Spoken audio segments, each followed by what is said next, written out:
We're live today with a continuing series of secret societies highlighting Skull and Bones with War Hamster Brady. How are you, Brady? I am good. I am cold. It is snowing outside, but I'm looking forward to today's show. And I was just rubbing it in because I just came in from outside. It's like almost 80 here already, and I was sitting in the sun with my grandson. That's why we're taking a trip to the Bahamas next month. I need some of that sunshine. It is so addictive.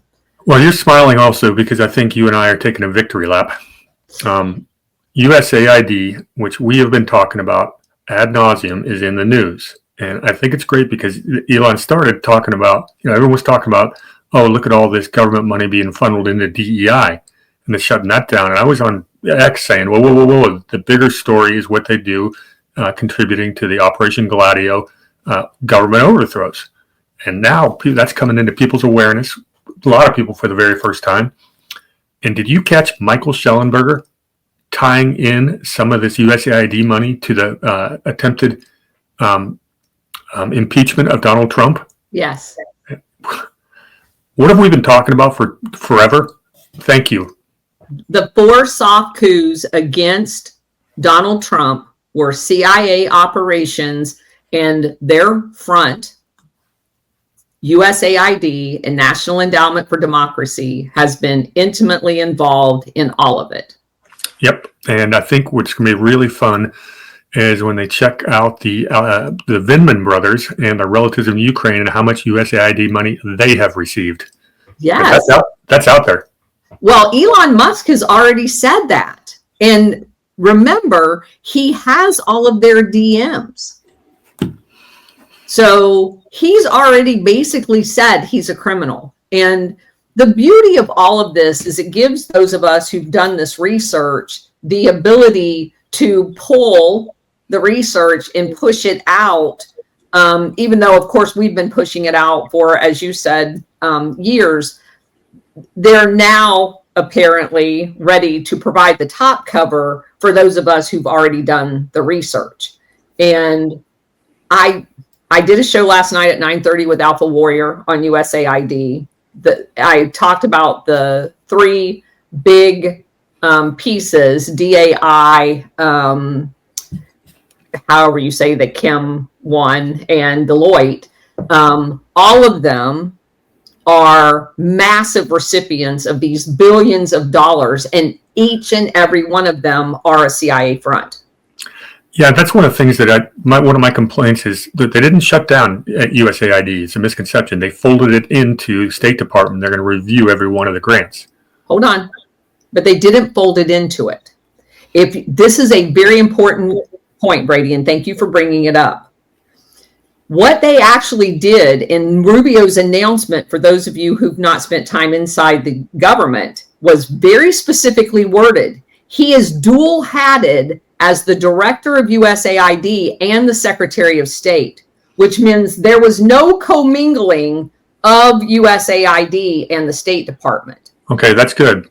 But one of the reasons I was worried about it, because look, we both know the USAID is important, but I want to see the audit of the State Department and their $58.8 billion budget, and I want to see the Pentagon audit, and that's the one that they are going to fight back on.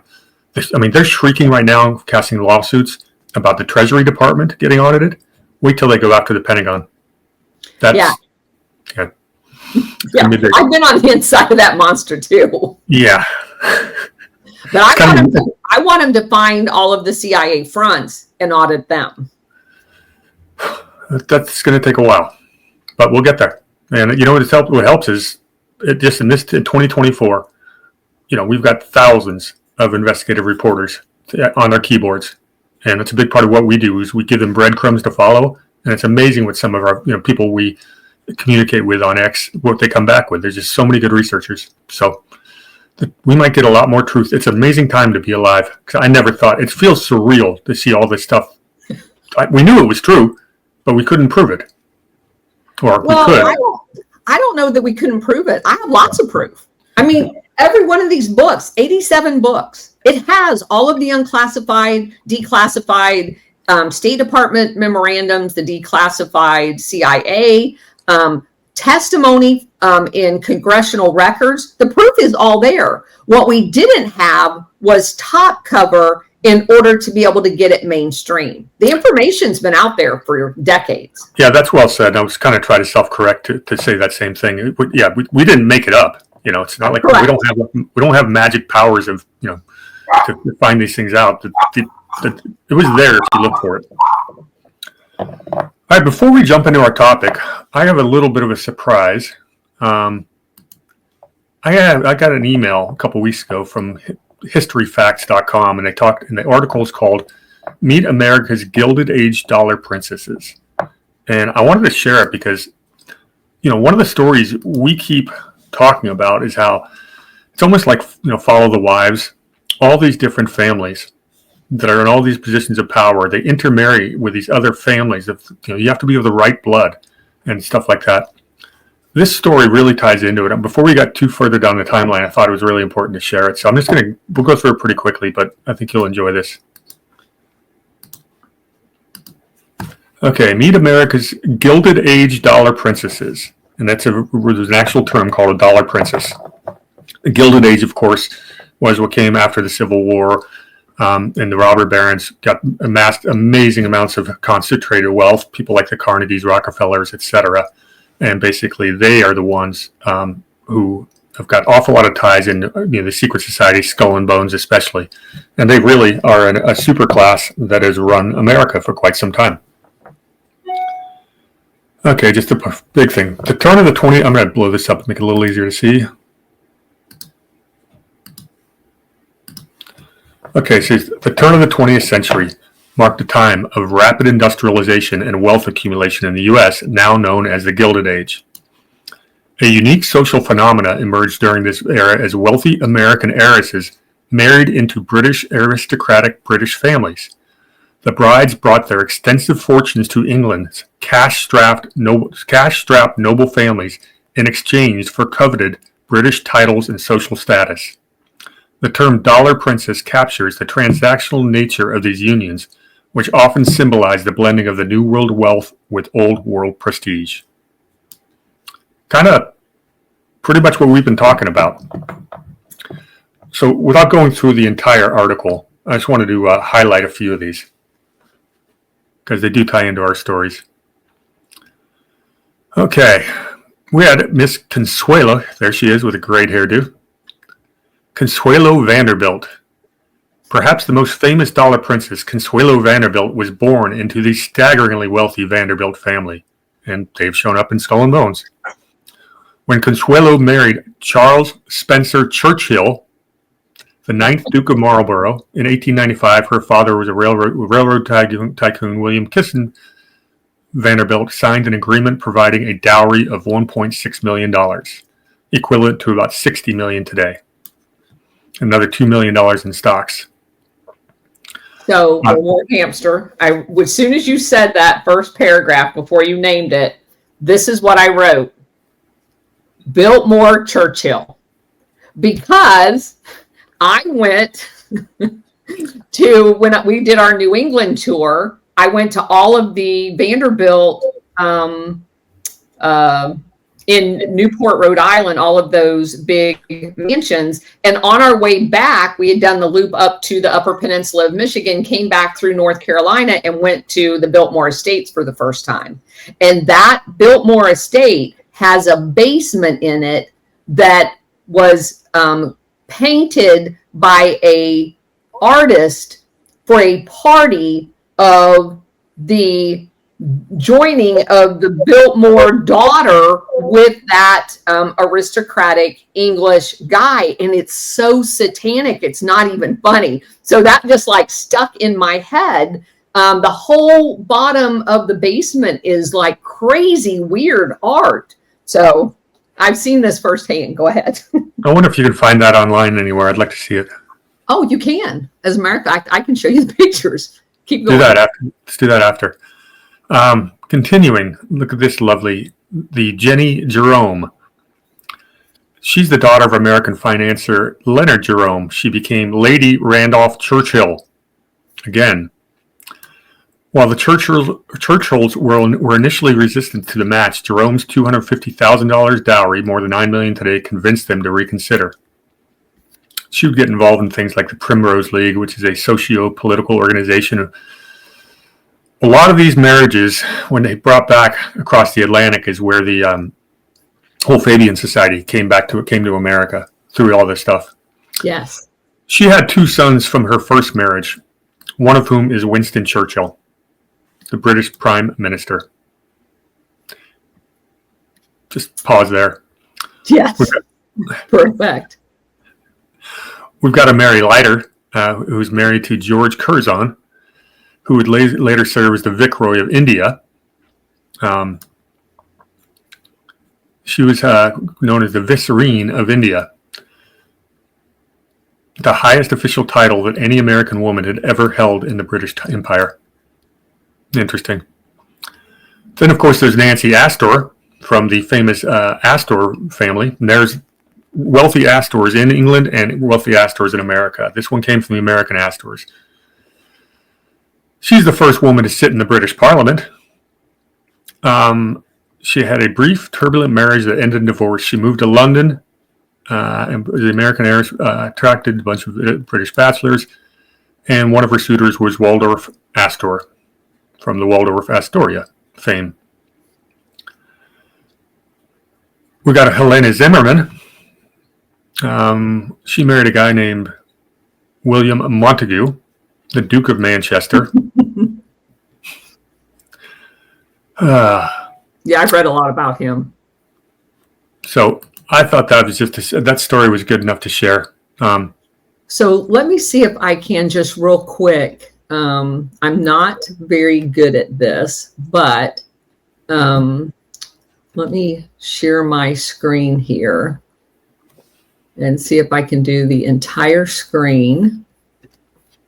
And then I'm going to go to my photos because I have it. Can you see my photos? I can't see your screen yet. Okay, it says Chrome has lost permission to capture your screen. To fix it, oh, it's not going to let me. You have to go into settings. Yeah. I don't. All right, never mind. But I will post these pictures because you have to understand that I don't even have Google Chrome. I don't even know what that crap is. And I've been able to do this before, but whatever.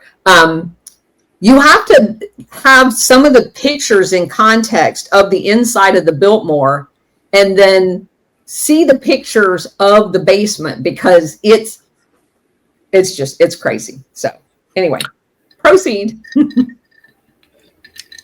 All right, back to our main story of secret societies. We left off, we were talking about the, bear with me, let me find where I am. We'd finished in the class of 1918, which took us through the lovely Lovett. Robert Lovett is where we left off. Yeah. All right, so picking up in 1918, we didn't get to an important name. And we're going to spend most of this show talking about the Taft Dynasty.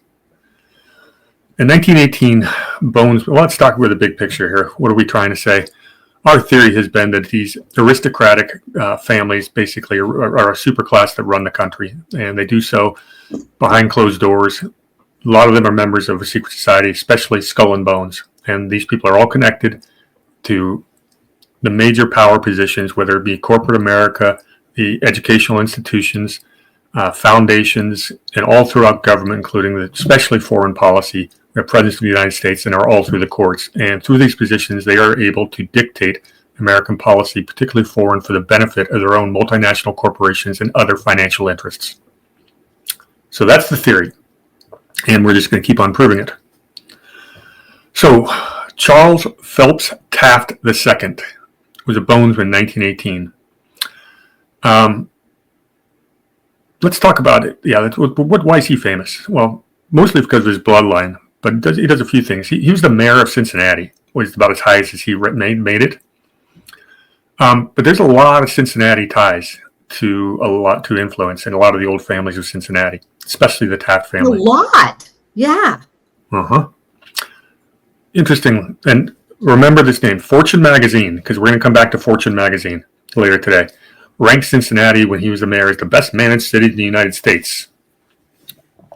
So he is, of course, the son of William Howard Taft, who we've covered, the former president of the United States, who was also the only person ever to sit on the president of the United States and sit on the Supreme Court. He's also a Skull and Bonesman. He's the grandson of Alfonso Taft, who's one of the two co-founders of Skull and Bones in 1833. Alfonso, of course, was a United States Attorney General, also the Secretary of War, which we now call the Secretary of Defense, and the ambassador to Austria, Hungary, and Russia in the late 19th century. So, oh gosh, isn't that where they had all the problems? Gee, imagine that. But we our very first or second episode, we did Alfonso and William Howard Taft in a lot more detail. Right. I want to spend some time on the rest of their crew, on the rest of the family, because William Howard Taft had a brother named Henry Waters Taft, who was a bonesman in 1880. He was a lawyer. Was a partner in a law firm by the name of Cadwallader, Wickersham, and Taft. That is a very, very well-known white shoe law firm that's been around since the 1790s. The Cadwallader in that name was the Assistant Secretary of State for Ulysses Grant. And the Wickersham in that family was the U.S. Attorney General under President William Howard Taft. So this law firm is really well connected. Wickersham, interestingly enough, was also once the president of the Council of Foreign Relations. Of course he was. Of course. This firm was involved in one of the big cases was the custody trial determined the guardianship of Gloria Vanderbilt. Ooh. And these guys are also the advisors for the U.S. Treasury during the Chrysler and GM restructuring, which I found interesting. And another one of their alumni. I went through all the Cadwallader White alumni. Sorry, the Cadwallader, Wickerman, and Taft alumni. The most recent one that we've heard of recently is a guy by the name of Michael Horowitz. Oh, you can't make this up. Are you kidding me? Yeah, the Inspector General of the Department of Justice, Michael Horowitz, is from that same. That allowed all the coups. Uh-huh. Holy shit. You just literally can't make it up. These guys also prosecuted I think Taft helped prosecute the Tobacco Trust in 1907 when they were breaking up all the money trusts. Which is basically a restructuring. Mm-hmm. So I found a fun quote from Henry Waters Taft. I don't want to read the quote. It's a pretty long one, but he's at a convention of the American Bar Association where all the delegates made a trip to the Bohemian Grove. That's where I found him. Yeah, go ahead. And he said, absolutely claimed, he goes, my brother, President William Howard Taft, was also very fond of Bohemian Grove. What do we know about Bohemian? Yeah, what do we know about Bohemian Grove? Well, so to put this in context, so everybody understands, I mean, we've all seen the video. We know what we think we know about Bohemian Grove. What most people don't understand about Bohemian Grove, so I'll just mention it, is when we were doing our research, we found a lot of European, which fits right in the middle of this lesson. You're talking about marrying into the European aristocracy, right? So you wouldn't be at all surprised that they had St. Hubris hunt clubs throughout Europe. St. Hubris hunt clubs, if you search in some really interesting places, you find out that they didn't just hunt animals. They are where the origins of these hunts that people like Marc Dutroux and others in the Netherlands, Marc Dutroux was in Belgium, orchestrated hunting children. St. Hubris was, their origins is from the Bohemian area of Europe, Eastern Europe. Their first site in America was Bohemian Grove. That's the first registered St. Hubris club in America. Just for context, Admiral Poindexter, who was infamous for the Iran-Contra Operation Gladio, had a ranch in Texas.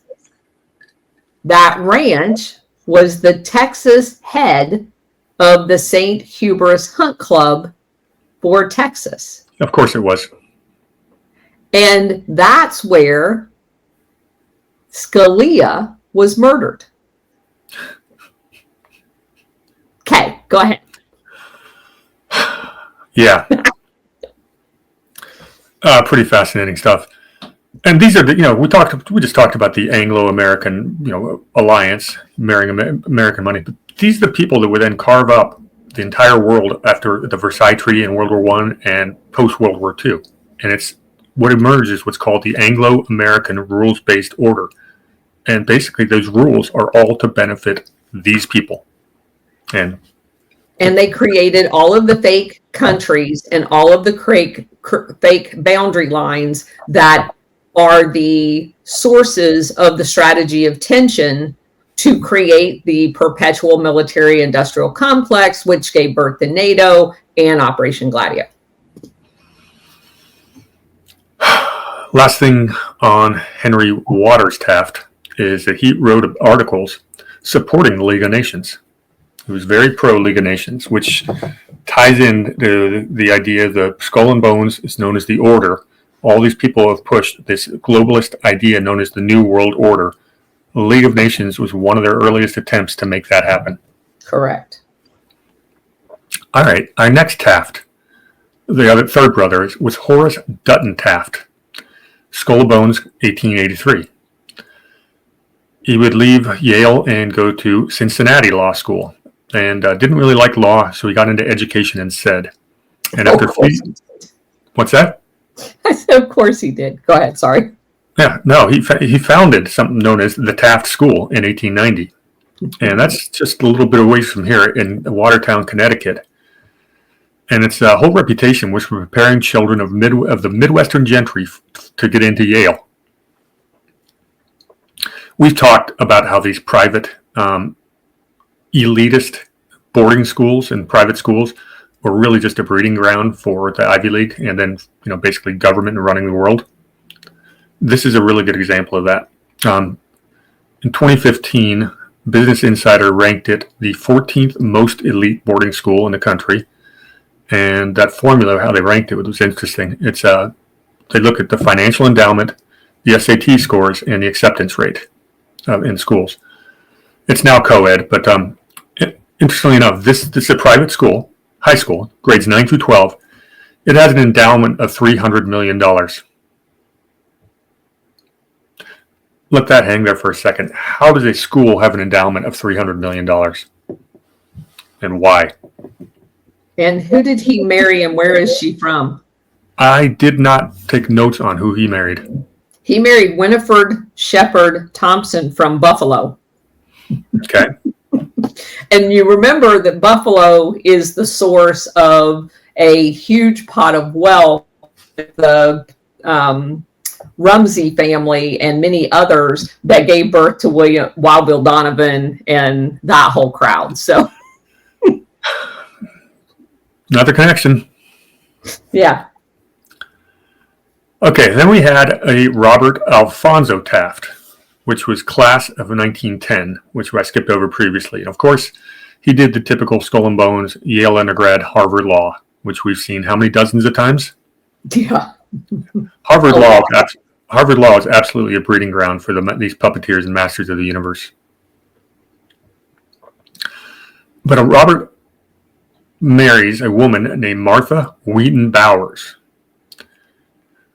She's the daughter of Lloyd Wheaton Bowers, who was a skull and bonesman, of course, in 1878, and would become the U.S. Solicitor General in 1909 and 1910 under who was president then? Taft. His father, what is it? their children married, Tim and Taft, and Taft gives him a job as U.S. Solicitor General. And had he not died, he had just been appointed or nominated to be on the Supreme Court of the United States of America. But he passed away in 1910. Wow. So is that incestuous enough for you? That's crazy. Mm-hmm. Again, that's amazing their children don't have 3 eyes. Oh boy. And so we're going to go through all of the Tafts? I've got a few more. Okay. And if I miss any, no, keep going. You're doing awesome. All right. So Robert Alfonso Taft, Bonesman 1910, gets out of school and spends 2 years working for the FDA. The FDA, of course, was founded by the Rockefellers. To ruin our food supply. Yes. Until Bobby Kennedy came along, hopefully. Yeah. So during the war, he goes over to Paris, of all places, in 1918 and 1919, and he works as a legal advisor for the American Relief Administration.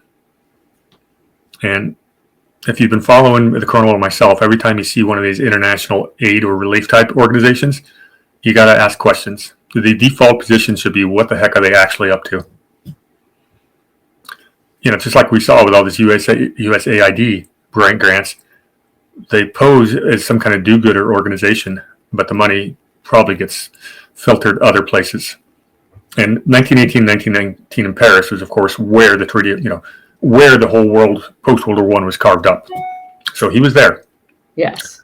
The guy who ran the American Relief Administrations was a guy by the name of Herbert Hoover. And they met each other then. This Robert Alfonso Taft and Hoover met. Robert Alfonso was another one who urged for the League of Nations. He was pushing for that. He goes back home and he becomes, this is a big name. It should be a household name. He was actually known as, quote unquote, Mr. Republican.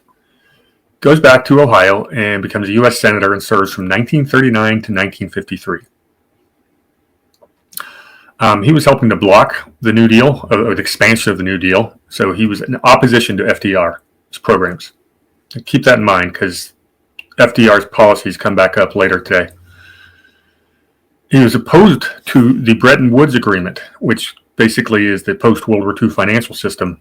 There was agreement made 30 miles that way from where I'm sitting.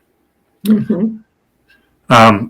He's also one of the co-sponsors of the Taft-Hartley Act in 1947, which restricted the unions and created right-to-work states.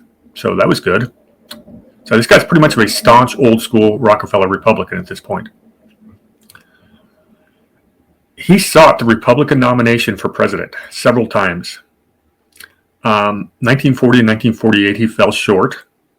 In 1952, he was leading, and a bunch of other movers and shakers didn't want him. So they went and convinced the very popular Eisenhower to run for president as a Republican. Eisenhower was also considering running as a Democrat, but he ran as a Republican and Taft was out of it, so he never got to run for president. So he was what they call a non-interventionist, and that's going to be a real big theme in today's show.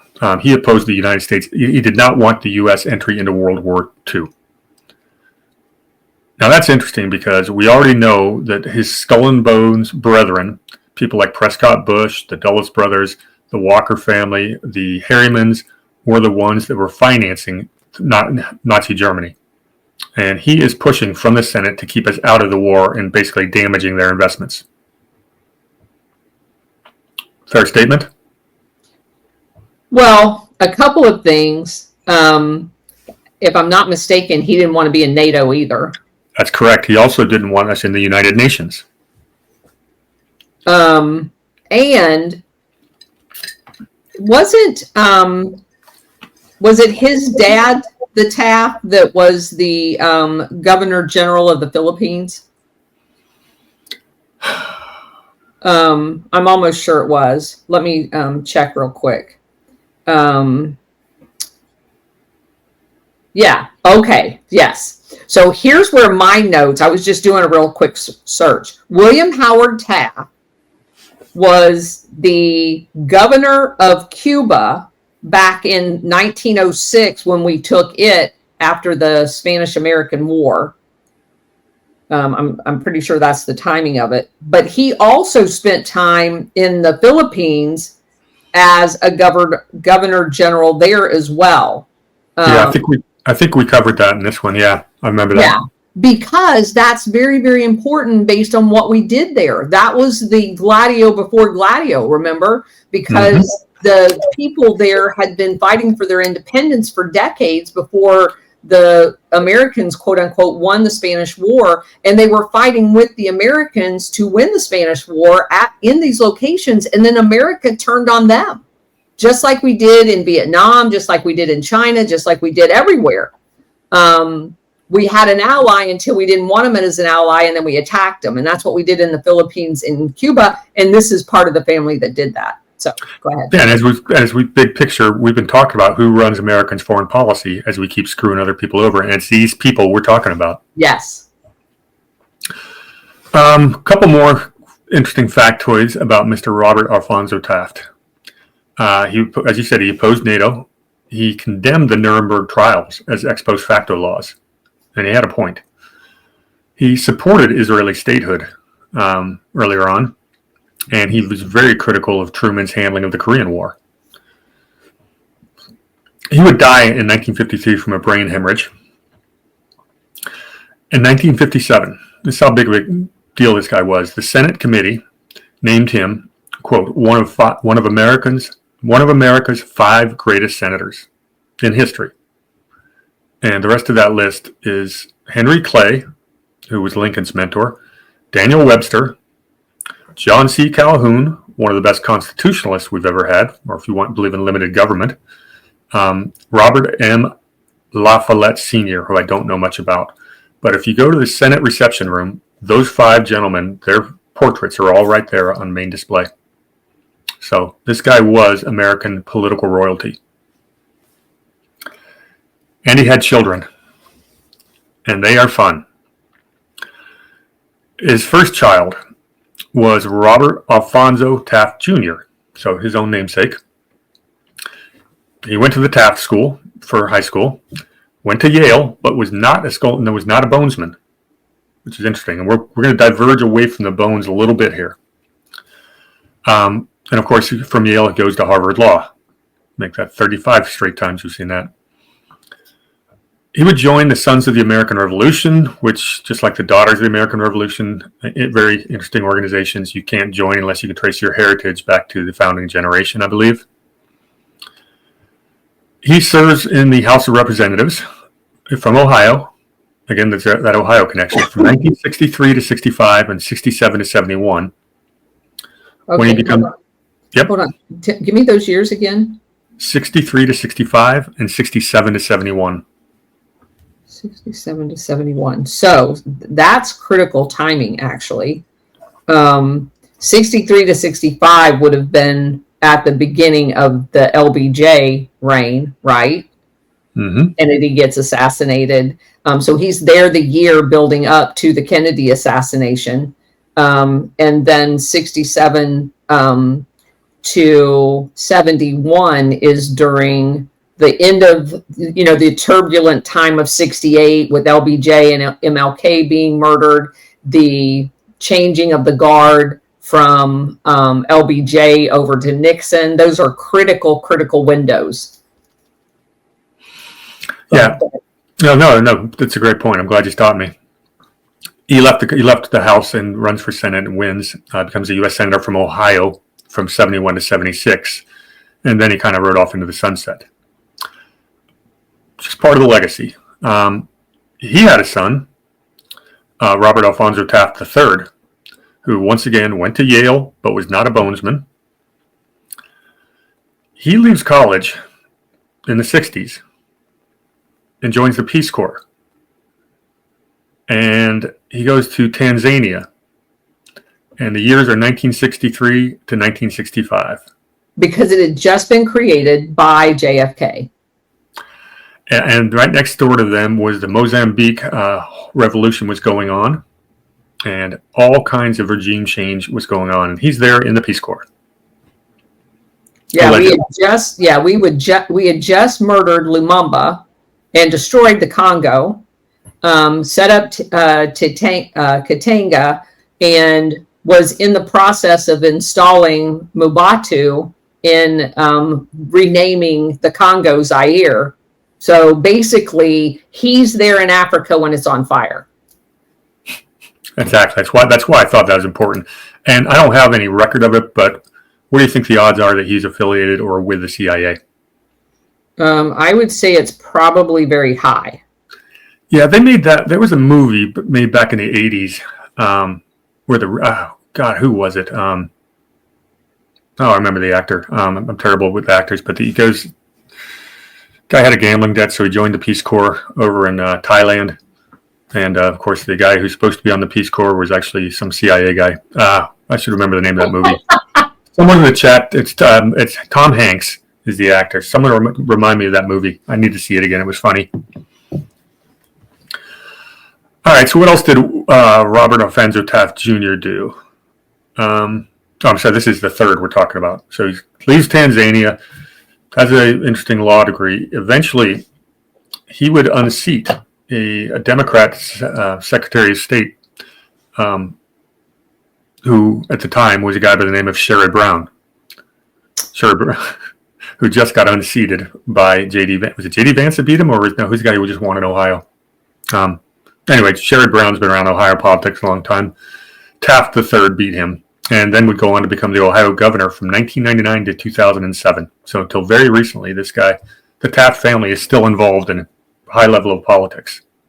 And keep in mind, since we're hovering around Cincinnati, this is where Les Wexner, Jeffrey Epstein, and all of those are. It is also, back in the day, while they're still there, the place where Claire Chenault sets up the Rickenbacker Flying Tigers.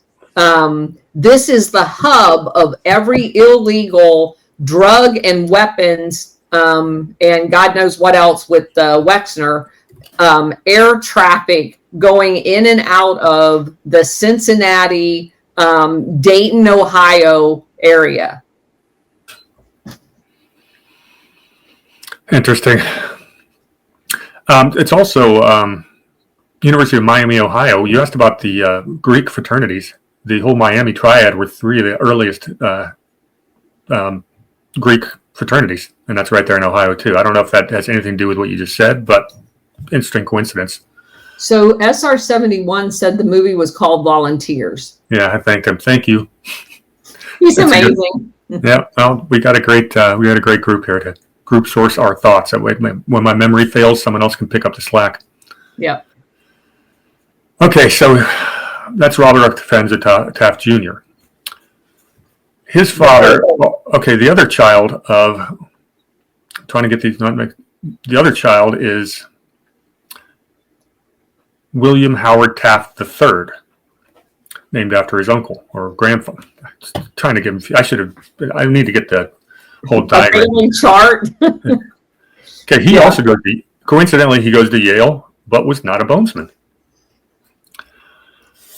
Nothing too spectacular until 1949, when he goes to Dublin, Ireland, as part of the Marshall Plan.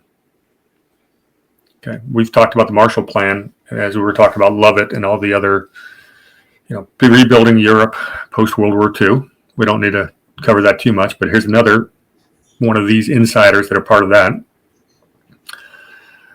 And of course, in 1951, he worked for a couple of organizations called the CIA and the Department of Defense. And which one is this one? I didn't write his name down. William Howard Taft III. The third. Okay. Mm-hmm. I just didn't know the last part of it. Okay.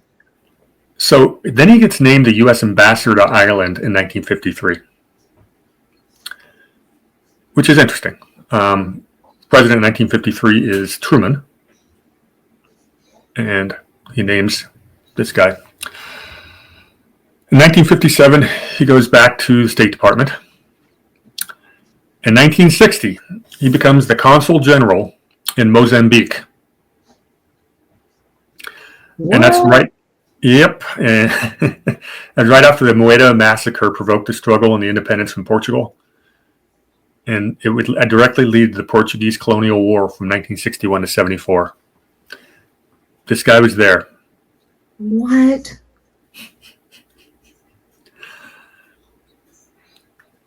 So I have to ask you something. Do you think that the one Taft that was anti everything kind of got them out of favor of the Skull and Bones, and why some of the subsequent family members were not invited in? Because it seems like that was the cut.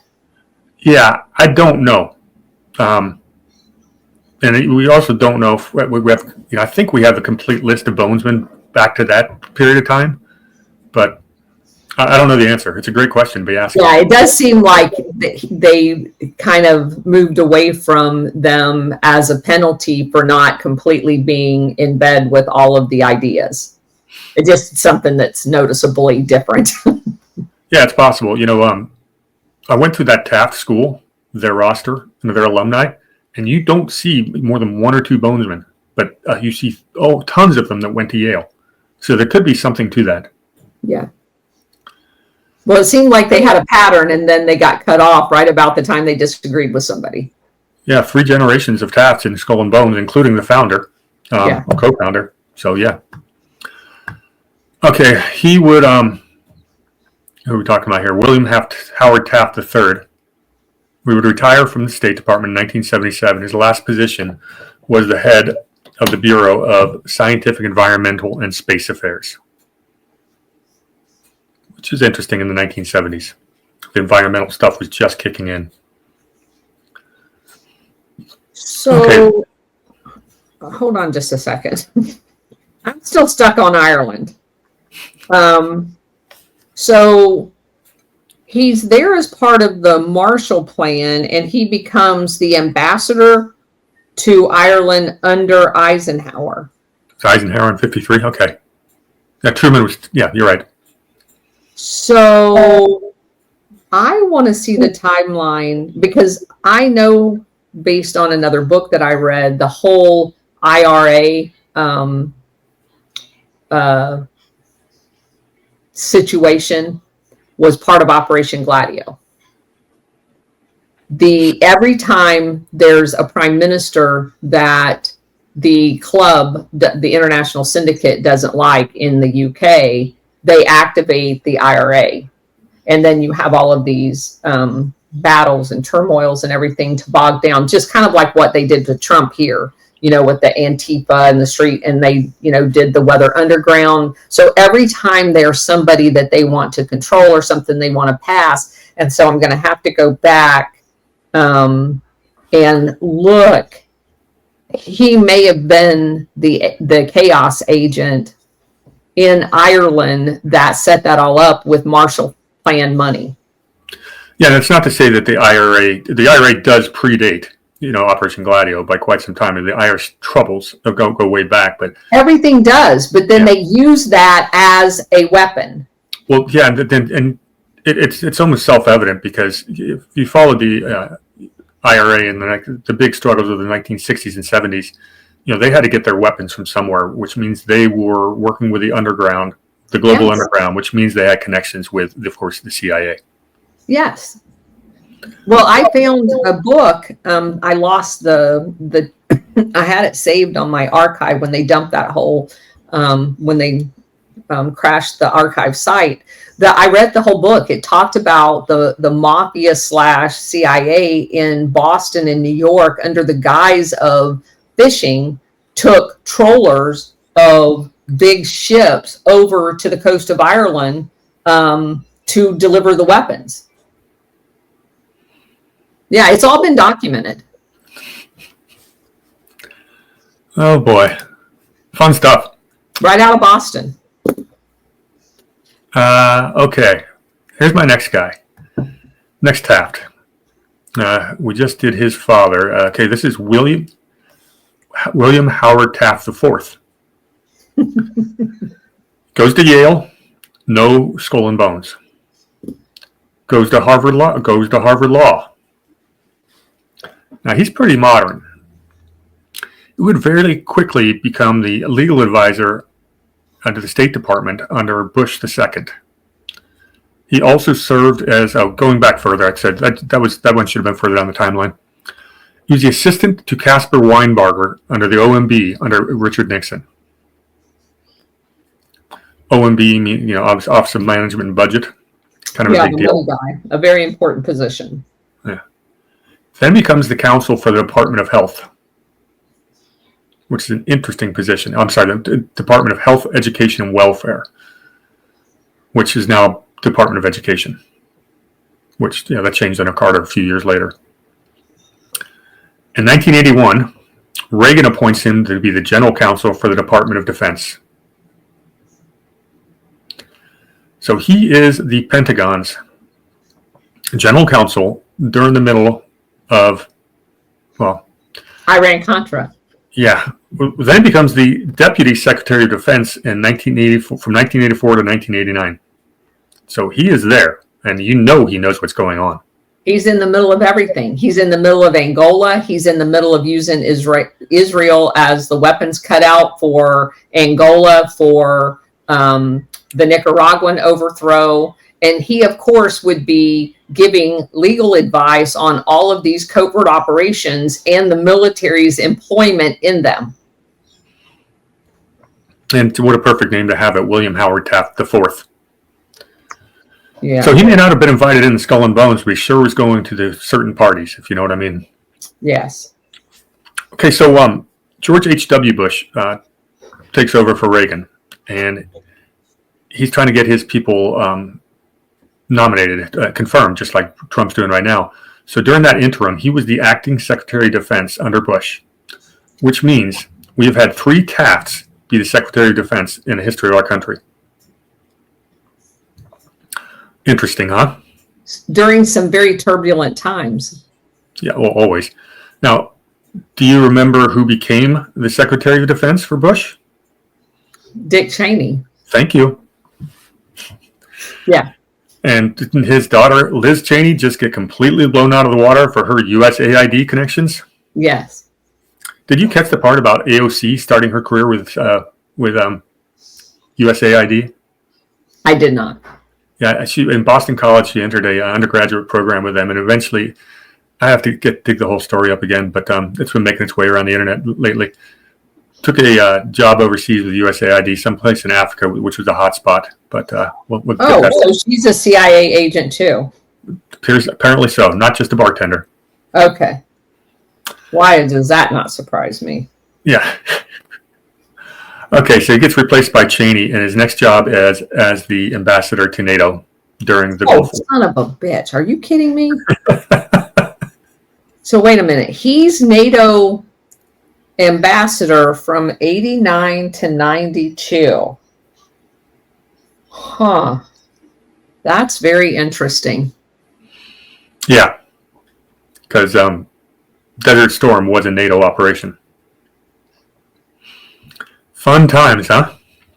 Yeah, so the revelation of Operation Gladio, August 2nd, 1990.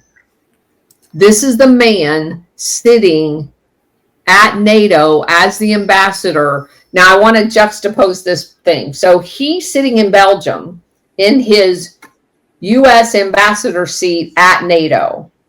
Andreotti is in Rome, Italy, on a stage saying NATO had ran Operation Gladio since 1948 and had murdered heads of state, had created terrorist organizations all over the world. Andreotti's literally announcing this, and the secret agreement that every NATO country had to sign an agreement to have Gladio operators in their country, and this guy's sitting at NATO headquarters. Yep. Okay. And of course, he's just, fifth generation of a dynasty that have been sitting at a similar positions throughout the entire American history. Correct. Disappears for a little while from public. Probably went back and practiced law. He would co-author an article in the American Journal of International Law arguing for, in 2003, the use of force in Iraq. He did argue against the torture, though. Okay, wait a minute. So he's at NATO when George H.W. Bush, fellow he's not a bonesman, but bonesman, goes to war with Iraq. And he's also in the State Department when 9/11 happens. Yeah. Where we go to Iraq again. Okay. All right. Just trying to keep up. A lot of Forrest Gump type people. Okay, so we get to 2016. He is one of the 49 national security officials who vowed to never vote for Donald Trump. Oh, I'm shocked. In 2020, he endorsed Joe Biden and signed a statement with 130 other Republican national security officials saying Trump was unfit to serve. What a son of a bitch. He's a fucking warmonger that took us to war with Iraq twice based on Operation Gladio false flags, and Trump's not qualified? Yeah. Okay. That's all I have on him. I thought figured that was funny.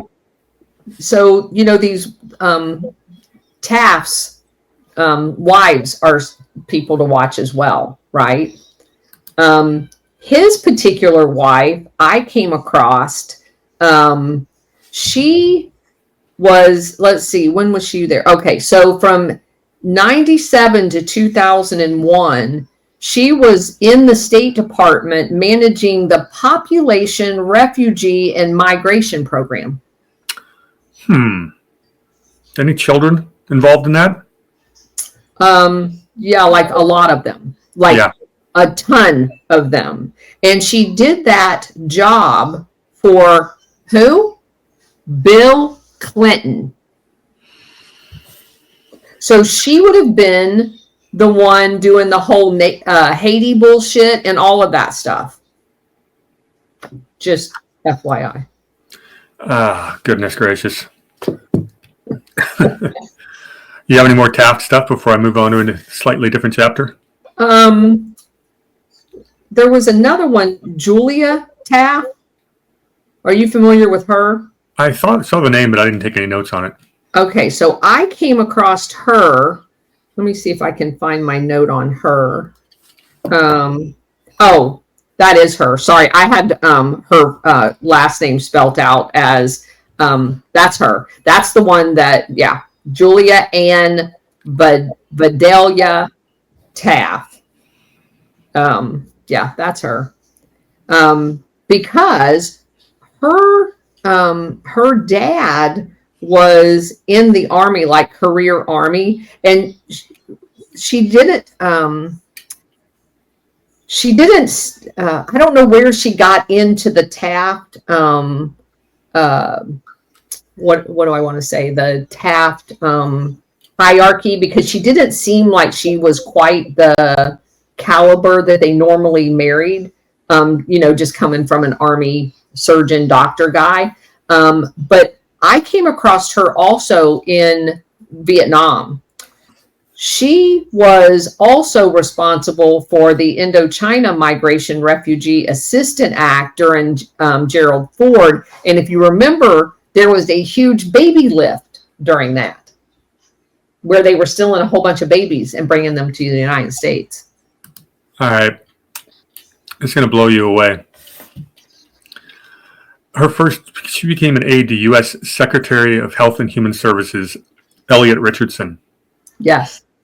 Elliot Richardson had a very, very prominent career, including the Attorney General of Massachusetts, where one of his U.S. attorneys was my father-in-law. Okay, that's crazy. Uh-huh. Okay, that's crazy. Yeah. So she also worked at USAID. Of course she did. Yeah.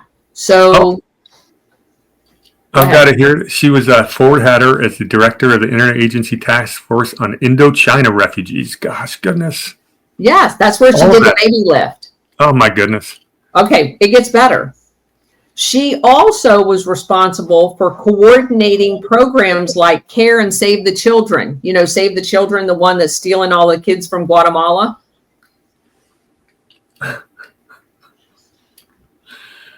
Yeah, the more you dig on her, the scarier she gets. And just so you know, at the bottom of her Wikipedia page, apparently they had one of their children is William Howard Taft V, who doesn't have a Wikipedia page yet, but I bet he's doing something interesting. Oh, goodness. Okay, now I'm done. I'm actually upset with myself for not getting her in my notes. Just add her in. Well, it's because she's That's what you got me here for. All right. So we move forward to the class of 1920. And we'll get to three of the Bonesmen here, a few of them. The first one we're going to talk about is Britton Haddon. Have you ever heard of him? No. Most people haven't. There's a reason for that. His best Spell friend his last name for me. What's that? Spell his last name for me. Hadden. Okay. Because his best friend, from their schoolboy days, was a guy by the name of Henry Luce, and they're the co-founders of Time Life in 1923. They're both Bonesmen in 1920. Haddon was the first editor of Time, and he was a highly regarded writer, but he died at the age of 31 in 1929, 6 years after founding Time Life. Henry Luce would then sue his family to get his shares of Time Life and won. Right. And then Luce takes Haddon's name off the masthead of Time magazine within 2 weeks of his death. These guys were best friends. They both went to the Hotchkiss School, the feeder school for Yale, one of those elite private schools, and they were best friends from like the teenage years. And he did this to him. That's right. So I remember reading that story when I was researching Luce, because Luce and his wife are intimately involved in Operation Gladio and how he ended up with Time Life. Exactly. And Luce took credit for everything he did. In the next 38 years, Luce made over 300 speeches, and he mentioned Haddon 4 times. He basically memory holed his best friend. Took all the credit. Wow. Uh-huh. So let's talk about Mr. Luce a little bit. Bonesman 1920. And of course, he's best known for founding Time, Life, Fortune, and Sports Illustrated. He's born in Shandong, China, to a couple of Presbyterian missionaries, where he then come back to America as a teenager and went to the Hotchkiss School, where he became best friends, in quote, with Britton Haddon. Okay, so hold on just a second. Stop right there. Does missionaries have lots of money? Okay, go ahead. World War I strikes out. About a third of Harvard's campus is enlisted. Luce is one of the lucky ones to is able to go to ROTC route. So during World War I, he's wearing a uniform to class, but he's still at school. Now, he applied but failed to get a Rhodes Scholarship, which is interesting. The Rhodes Foundation, Rhodes Scholarship, is obviously one of these secret societies where you got to spend some time on pretty soon. But he wanted to be a Rhodes Scholar. Didn't get in. He goes to Oxford anyway on his own dime. From the missionary parents? Yeah, of course. Okay. So he comes back to the U.S., takes a newspaper job. He's corresponding with his buddy Haddon. Finally, they decide they're going to found this Time Life, a magazine to keep all stories in one place. It's kind of like a super newspaper was their idea. No way that's a real story, but go ahead. He was the editor-in-chief for all of the publications until 1964. So for 41 years, Time, Life, and Fortune, he is the last say on what goes in there. So what was the timing on when they created that? 1923. So 1923, in the aftermath of World War I, where they realized they need to control the media, these guys who were missionary parent, guy who supposedly would have no money, who went to all of the best schools, somehow can afford to go to England to go to school, whose parents weren't real missionaries, just so happen to be in the right place, in the right time to create a media empire that just so happens to facilitate all of the international syndicate bullshit. All right, I'm trying to keep up here. Keep going. You got it. A+ there. Okay. So he becomes really influential in the Republican Party because obviously he's writing opinion for Time and Life, sort of like Buckley would later writing National Review. It's when you're controlling what the media says, and so don't ever think the media has ever been unbiased. It just hasn't. He gets involved really, really loudly in what was known as the China lobby. And you're going to jump all over this, but basically they were trying to steer the U.S. foreign policy in favor of Chiang Kai-shek. See this? Uh-huh. His name's written all over this book, The China Lobby in American Politics. Yeah. This is one of my favorite books. And go ahead. And to that end, Chiang Kai-shek featured on the cover of Time 11 times. Imagine that. The dictator? Uh-huh. Did they call him a dictator? I would imagine not. Okay. So Henry Luce is mentioned several times in this book. And just for those guys any of you that may be new to listening to me talk about Chiang Kai-shek, because it's one that I talk about all the time. The China lobby consisted of William Pauly, Chiang Kai-shek, all of the criminals of the Korea post-World War II gangsters, the criminals of the post-World War II war crime Japanese generals and officials. It basically was the apparatus that was set up, an international body called the China Lobby, to convince everybody in the world that Chiang Kai-shek was China. And most people do not realize that from the time the UN was set up until Richard Nixon basically recognized mainland China, Taiwan sat in the UN Security Council as China. It was internationally for almost 40 years as he ran Taiwan, which was Formosa, as a dictatorship, literally bayoneting people in the street in front of the U.S. Embassy, according to declassified State Department cables, while General MacArthur and the ambassadors there were saying that he was running a democracy. So the China lobby covered all that up.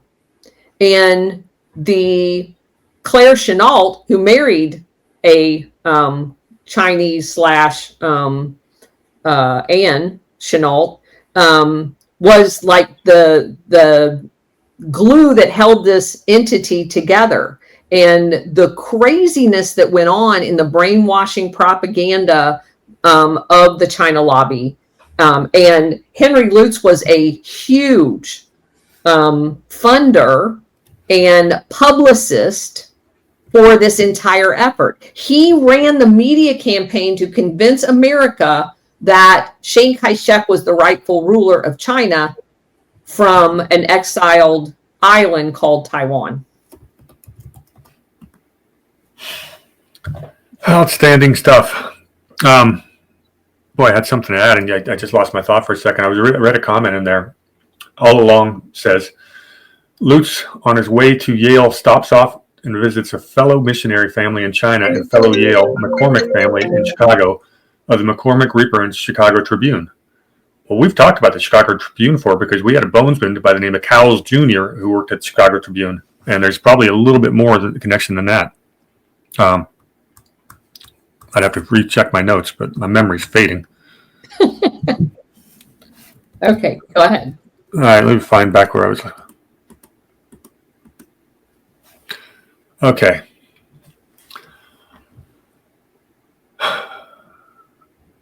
I want to share the Time Magazine Person of the Year award. That's pretty interesting.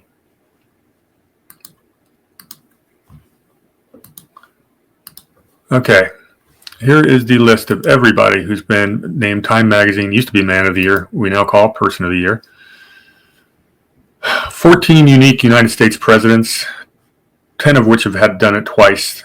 The only one to do it in consecutive years, of course, was Nixon in 71 and 72, which is hilarious because he'd be gone the next year or on his way out. Of course, the most recent one was Donald Trump, 2024 Man of the Year or Person of the Year, and congratulations. We've had 6 general secretaries of the Communist Party, including Stalin, Khrushchev, Andropov, and Gorbachev. Stalin got it twice. 4 chancellors of Germany, infamously Adolf Hitler, Adenauer, Willy Brandt, and of course Angela Merkel in 2015. But Adenauer was the guy that hired General Reinhard Gehlen, who is the Nazi general that set up the German BND as his chief spy guy. Yeah, and that's when you're Chancellor of Germany right now, you are smack dab in the middle of the Marshall Plan as well. Yes. 3 popes, 1 People's Republic of China, who did it twice, Deng Xiaoping in 78 and 85. What year is Tiananmen Square? I don't remember off the top of my head. I'd have to look it up. Yeah, I think it's 80s, if I'm not mistaken. It might have been 90s. It's right around there. 2 French prime ministers, including de Gaulle. And here we have Chiang Kai-shek in 1937. A few other fun ones, of course, was Anwar Sadat, Mossadegh of Iran, who, of course, you want to talk about Mossadegh and the CIA, we can do that all day long. Ayatollah Khomeini was Man of the Year or Person of the Year. Rabin of Israel. Arafat from the Palestinians. And, of course, Vladimir Putin in 2007, something would not be allowed today. My favorite are the last two of the last 3, of course, Vladimir Zelensky and Winston Churchill. Zelensky got it in 2022. That was before the war started. Or no, it did start in 2022. That's right. And, of course, Churchill got Man of the Year in 1940. Interesting list. Any comments? So not about that, but I do want to say something about Henry Luce's wife. Yeah, please. I've got one closing thought on Luce, so you drop whatever you have now, and I'll close on Luce. Okay. So obviously he marries Claire Booth Luce, who is a player in Operation Gladio in multiple ways. She becomes the ambassador to Italy in 53 to 56, which is at the heart of their Operation Gladio time there. And there are direct ties to Operation Gladio events happening in Europe to her specifically through the CIA. So she was definitely involved in all of that. But I got onto like a whole rabbit hole with her one day. She very outspoken about anti-communism, which is the code word for Operation Gladio. Her first husband was a guy by the name of George Tuttle Brokaw, like Tom Brokaw. I can't find Tom in the lineage, but I am told that there is a direct tie to this guy. And if you follow his and you look at him, you end up with him having married Claire Booth and also Frances Ford Seymour. And who is Frances Ford Seymour? She's the second wife of Henry Fonda. And the mother of Jane Fonda and Peter Fonda. Outstanding. So yeah, that was a crazy rabbit hole for me. But anyway, go ahead. All right. Do you have anything else on Henry Luce, or do you want me to close up on him? Yeah, no, I think you can. It is a big rabbit hole. And we've covered him a lot in Operation Gladio. He had a foundation that was paying for a lot of really suspect things. So, you can't downplay Time Life, because that's where the Zapruder film was found. You knew that? I think so. So when they finally tracked it down, it wasn't in the FBI, it wasn't in the CIA safe, it was in Time Life magazine safe. I wonder how it got there. It's a long story, but yeah, this Luce is a big deal. Yeah, and I'm going to close on him with he's a big deal from another direction. He authors in 1941 a book called The American Century, or it's an article in Life magazine. It was. This is given credit for defining the role of U.S. foreign policy for the rest of the 20th century. This is Luce. Yeah. He has an awful lot of influence. He may not have sat in the seats of power, but he knew them all, and he's the one who handled the PR as far as one of the two biggest circulated magazines in the world. So that's Henry Luce for you. Great guy, huh? Yes. All right, what time do we have? 1:11. Okay, I can. Let's go through one more name because it's connected to what we talked about earlier. Yeah, this will take a little bit, but it's worth doing. Bonesman, class of 1923, is a guy by the name of Russell Davenport. His father was a Russell Davenport Sr., who was a vice president of Bethlehem Steel. So that's where they're from. Why is Russell important? Well, he was an editor of Fortune magazine and created the Fortune 500 list, which we are all familiar with. Remember earlier, one of the Tafts got listed when they got the puff piece in Fortune, calling Cincinnati the best run city? Well, that was Davenport. Davenport becomes a personal and political advisor to a guy by the name of Wendell Willkie. I'm going to get into Willkie a little bit because he's got a really fascinating political story. And Davenport, the Bonesman, is at his right side the entire time. And Willkie tries to become the Republican. He was the Republican nominee in 1940. This guy's an interventionist, and he's going up against Robert A. Taft, who was an isolationist. So we got Bonesman versus Bonesman. And the third candidate then in the Republican Party was Thomas Dewey, who's a non-interventionist, which is a little bit different than an isolationist. Yes. But this guy, Willkie, was definitely an interventionist. He wanted the U.S. to join World War II. But it's funny, he wanted to be a Republican because he was a lifelong Democrat until 1939. His father was friends with William Jennings Bryan and slept under his roof. Willkie was a communist in college. Really good background for someone to become a Republican, right? There's a lot of them, actually. Yeah. So he's a delegate for the DNC in 1924 and 1932. That's the year FDR runs gets the Democrat nomination. But Willkie is operating behind the scenes trying to deadlock the convention. It didn't work, and then he goes back. Then he turns around and helped FDR and wrote him a check. He would end up helping FDR with one of the big things he did was the Tennessee Valley Authority, which was a government-sponsored electricity program throughout what they called the poor Tennessee Valley. I got to go on a side note. You heard Trump talk about the sovereign wealth fund. I completely disagree with that idea. It's a terrible idea. We want government out of the markets. It'll be corrupted at some point. Please don't get that executive order to go through. The Tennessee Valley Authority is a perfect example of why you can't have governments involved in markets because there's just too many conflicts of interest and they crowd out the private sector. So that's Willkie was involved in that. So a little commercial for a constitutional topic that we talked about yesterday on my channel.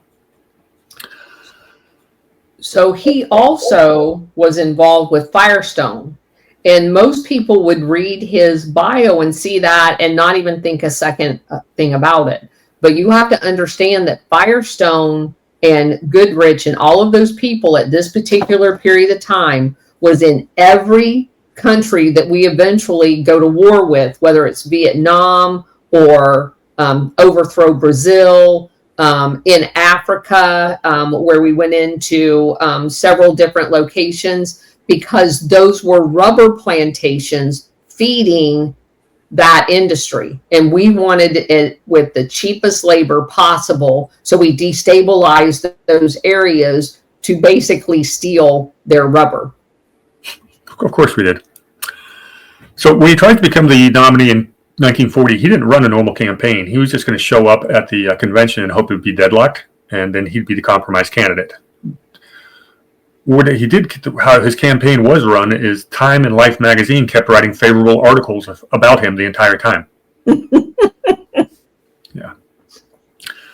He would end up allying with FDR, and he lent a lot of political support for the Lend-Lease programs. So he was the CIA candidate. Go ahead. Yeah, he becomes FDR's emissary to check out these places: the USSR, China, and the Middle East. This is during the war. He's also an IU grad, which is where I graduated from, unfortunately. But anyway. Okay. When he's visiting Jerusalem, he writes to the British. He says, "This is an ancient conflict that could never be solved by goodwill and simple honesty." He spent some time staying with Charles de Gaulle. You get to Russia and you meet with Stalin, and this guy's been to meet a lot of people.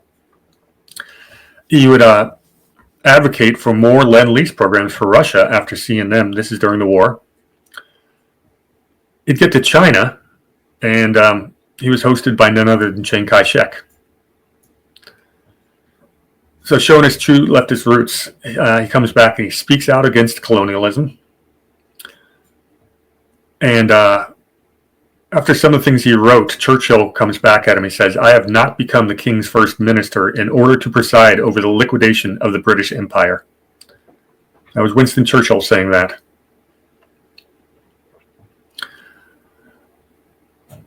Then Wilkie would write something called One World. And it's a book that's urging America to join what he called a supranational global organization.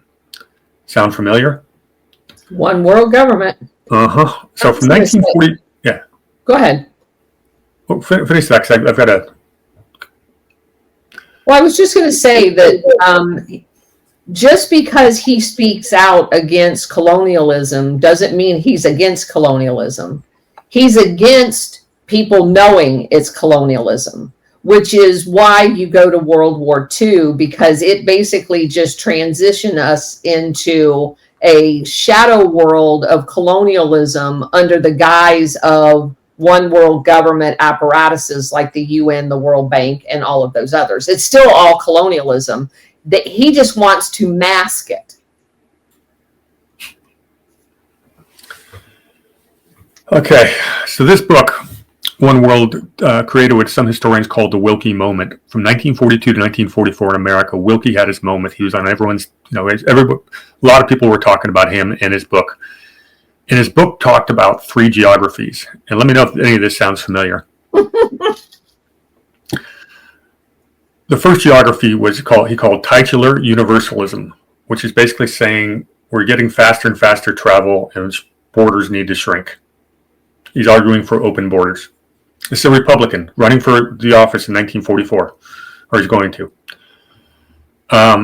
He talked about, he says, the true conflict isn't freedom versus fascism, but racism versus empire. Wait a minute. Say that one. Say that one again. Says the true conflict isn't freedom versus fascism, but it's racism versus empire.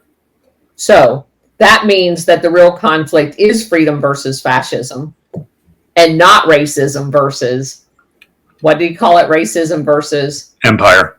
Empire, yeah. So they're going, because everything they say is the opposite. So that tells you that they are going to use racism to continue their empire and they are going to take freedom and replace it with fascism. And that's Operation Gladio. I wonder if you could learn any of those ideas in a college campus the last couple of decades.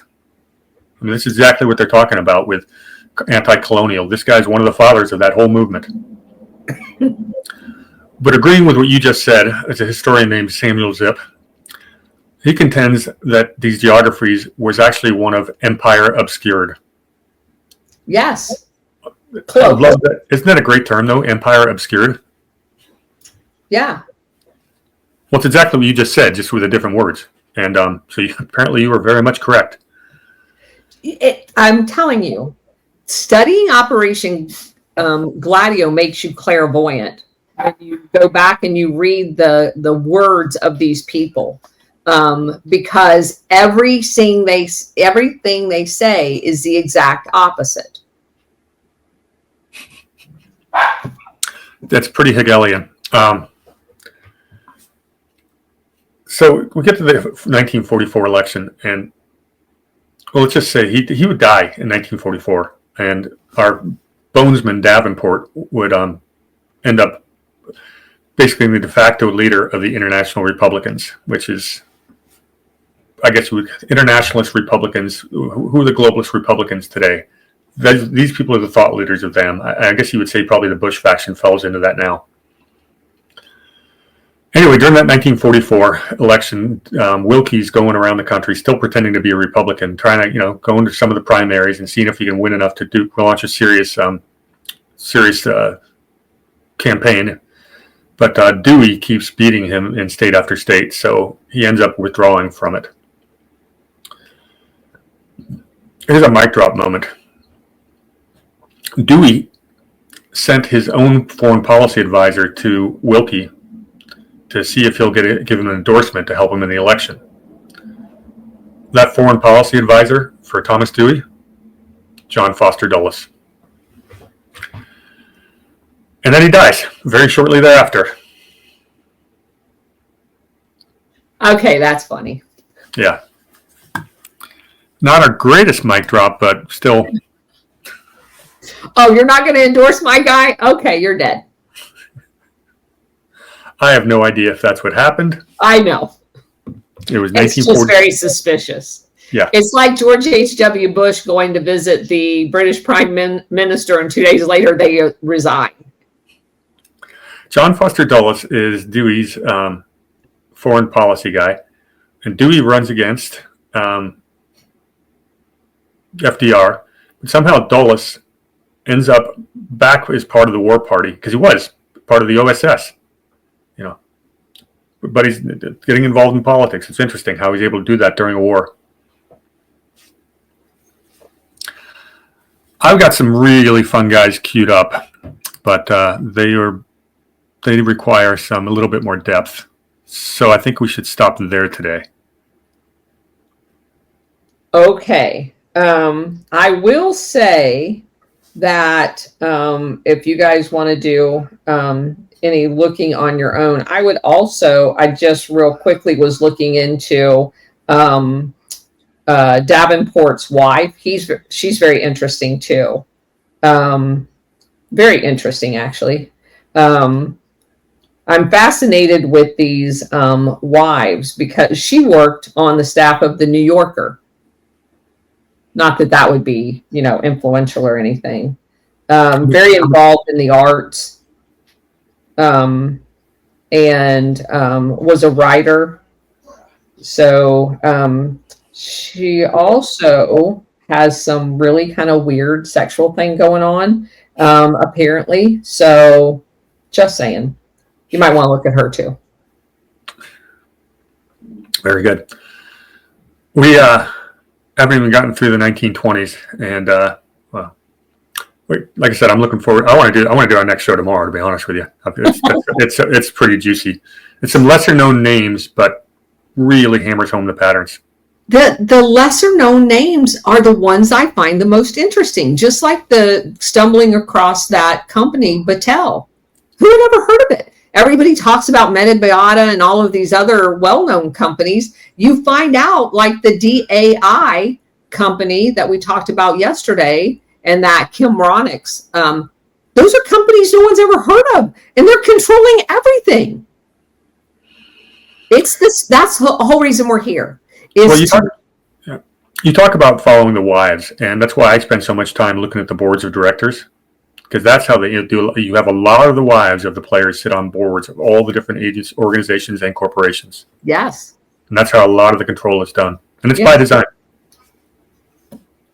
Yes, absolutely. Bottom line is we have a plutocracy runs our country. It is not a democracy. It is a plutocracy also that's run by an oligarchical system. Yes. And I would say that it's very fascist / totalitarian because that's the way Italy was ran under Mussolini. So, yeah, Mussolini. A illusion of freedom here. Yeah, Mussolini had a sovereign wealth fund too. Sorry, guys. I love President Trump. That sovereign wealth fund is a bad idea. It would be abused.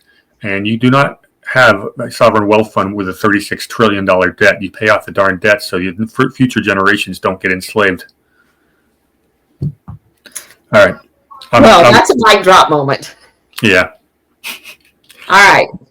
So we will be here next Thursday at noon. Hope to see you guys all here. Thank you for watching. I really appreciate it. You guys have a nice weekend if we don't see you before that, but I will be back here at 4 o'clock to do our normal show.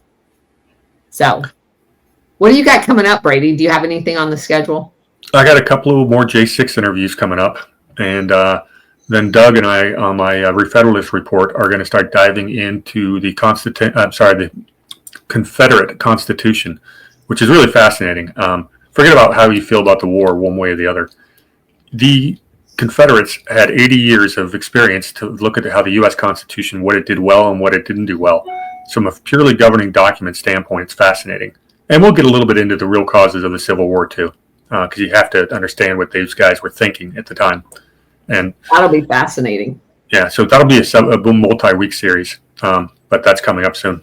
Maybe we can get Nikki Haley to watch that.